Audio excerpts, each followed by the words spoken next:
Namaste. Of the various backbending asanas, the kneeling ones are very strengthening. Yeah, for a simple reason. Yeah, there's less support.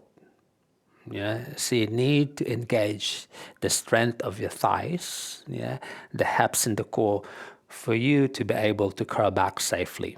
Whereas, for example, if you're on your feet, yes, in the drop back, for example, if you're using the arms, yeah, to pull your legs back, yeah, those are like supportive ways for us to open the spine. But in kneeling, you're left alone with the pure strength of your thighs, the hips, and the core. And of course, the breath. All right.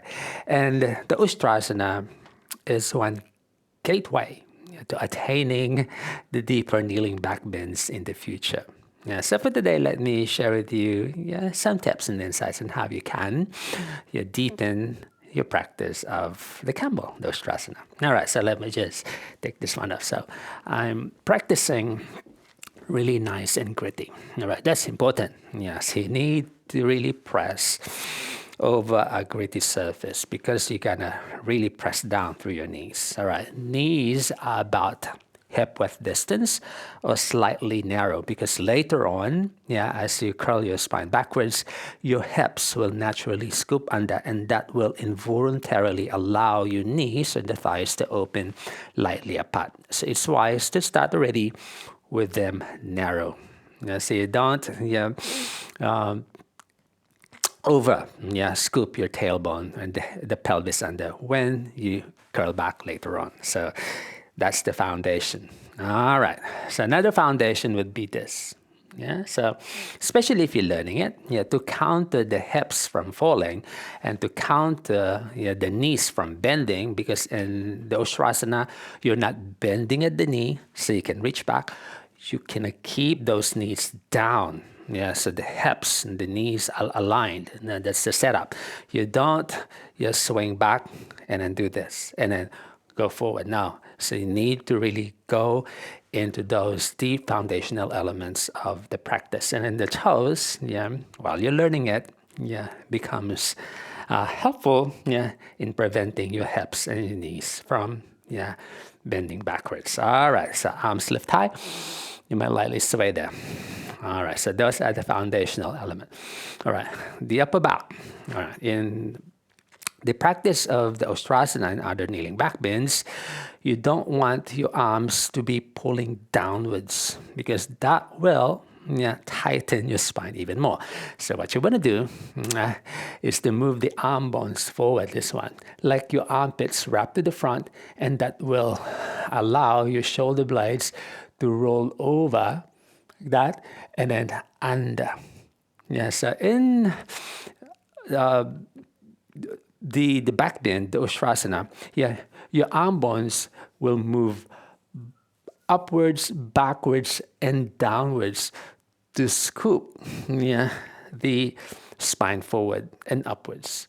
And then you don't want to be fighting the shoulders down in an attempt to open your spine down backwards. So you want to move your arm bone up, back, under, and upwards.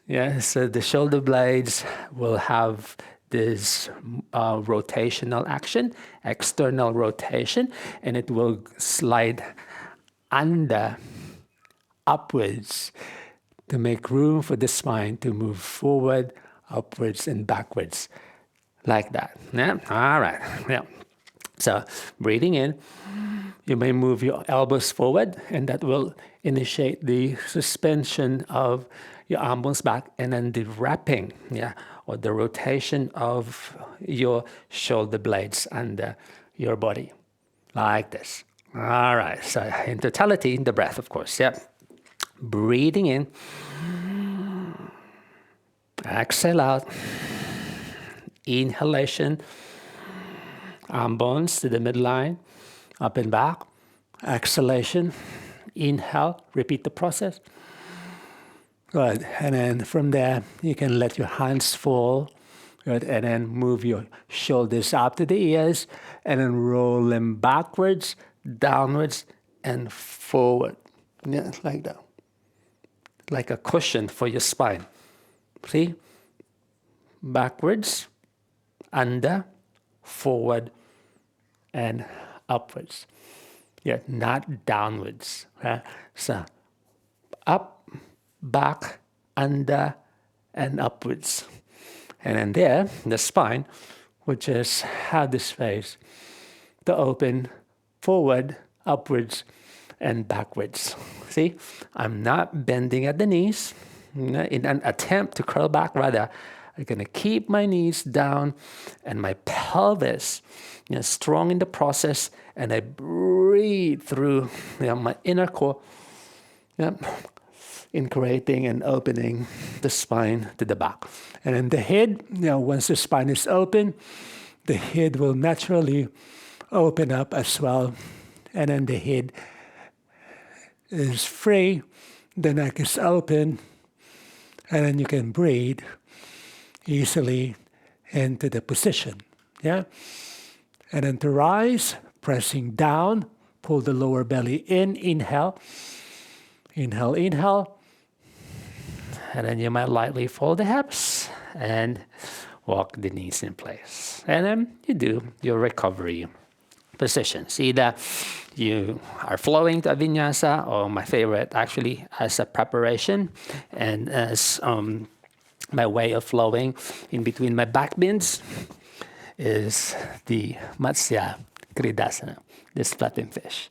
And then just circle around the leg, and then fanning side to side, kicking and stretching, and then changing sides, and circle around. Good. And I might flow to this, a symmetrical one. Good. And a downward facing dog. Good. And after that, I might go for another round and progress to a deeper back bend as well. So Ustrasana, pressing downwards, pressing down, draw the belly in, inhaling, arm bones to the front, towards the back, and forward, upwards, and reach. Breathing in,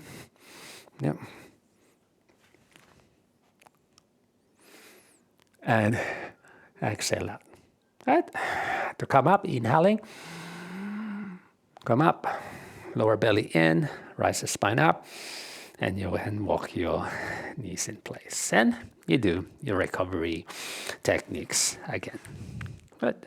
Hope that one helps, and good luck. Let me know.